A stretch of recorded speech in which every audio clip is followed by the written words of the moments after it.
അതെ ചേച്ചി, ഞാൻ ആഘോഷിക്കുവാണ് സുധിച്ചേട്ടന്റെ ബർത്ത്ഡേ. കാരണം ഞാനല്ലേ നിയമപരമായിട്ടുള്ള ഒരേ ഒരു ഭാര്യ സുധിച്ചേട്ടന്റെ, ഈ ഭൂമിയിൽ ഉള്ള ഒരേ ഒരു ഭാര്യ നിയമപരമായിട്ടുള്ള. അപ്പൊ പിന്നെ ഞാൻ ആഘോഷിക്കണ്ടേ. പിന്നെ വിശ്വസം സുധിച്ചേട്ടനെ അറിയിച്ചില്ല. ചേച്ചി ഒരു കാര്യം ചെയ്യും, ചേച്ചി അങ്ങ് ചെന്ന് അറിയിച്ചു കേട്ടോ. രേണുത്തള്ള ഒരു പൊടിക്ക് നിങ്ങൾ ഒതുങ്ങ്, നിങ്ങൾ അഹങ്കാരം. നിങ്ങൾ എന്തിനാ അപ്പം ആ മനുഷ്യനെ എങ്ങനെ പരിഹസിക്കുന്നത്?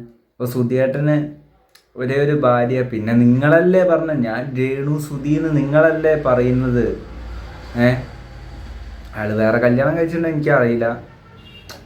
എന്തായാലും നിലവിലെ ഭാര്യ നിങ്ങളല്ലേ. അപ്പം പിന്നെ നിങ്ങൾ അയാളെ വിഷ് ചെയ്യുന്ന ഒരു കാര്യം നിങ്ങൾ ചെയ്യുന്നില്ല. അപ്പം കമൻ്റ് ഇങ്ങനെ വെക്കുന്നുണ്ട്. എന്തായാലും നിങ്ങൾക്കുള്ള മറുപടി ഈ കമൻറ്റിൽ തന്നെ നല്ലോണം കിട്ടുന്നുണ്ടല്ലോ. ഇനിയിപ്പോൾ ഞാൻ പറയേണ്ട ആവശ്യമില്ല. തള്ള ഒന്ന് ഒരു പൊടിക്ക് ഒതുങ്ങ് കേട്ടോ. കുറച്ച് പണം പറഞ്ഞ് വിചാരിച്ചിട്ട് അഹങ്കാരം പാടില്ല, അത് അധപതിക്കും. നിങ്ങൾ ആ പാവം മനുഷ്യനെങ്ങനെ ഇൻസൾട്ട് ചെയ്തുകൊണ്ടിരിക്കുക. സുധിയേട്ടനെ നിങ്ങൾ ഇൻസൾട്ട് ചെയ്തുകൊണ്ടിരിക്കുകയാണ്. അയാളോടുള്ള വെറുപ്പാണ് നിങ്ങളിങ്ങനെ ജനങ്ങളിലേക്ക് വരുത്തി കൊടുക്കുന്നത്. ആ മനുഷ്യൻ എന്ത് തെറ്റ് ചെയ്ത്, ആ മനുഷ്യൻ കാരണം നിങ്ങളൊന്ന് അറിയപ്പെട്ടത്. നിങ്ങളിങ്ങനെ അഹങ്കാരം പിടിക്കുന്ന തേക്കാത്ത മതിൽ, എന്താ പറയുക, ഇതിൻ്റെ മുഖം ഒരച്ചാൽ അവിടെ ഇതിൻ്റെ കഴപ്പ് തീരും. സത്യം പറഞ്ഞാൽ ഇങ്ങനൊരു മരവാഴ വേറെ ഇവിടെ ഇല്ലല്ലോ. എന്താ പറയുക, തള്ള ഒന്ന് ഒതുങ്ങ്.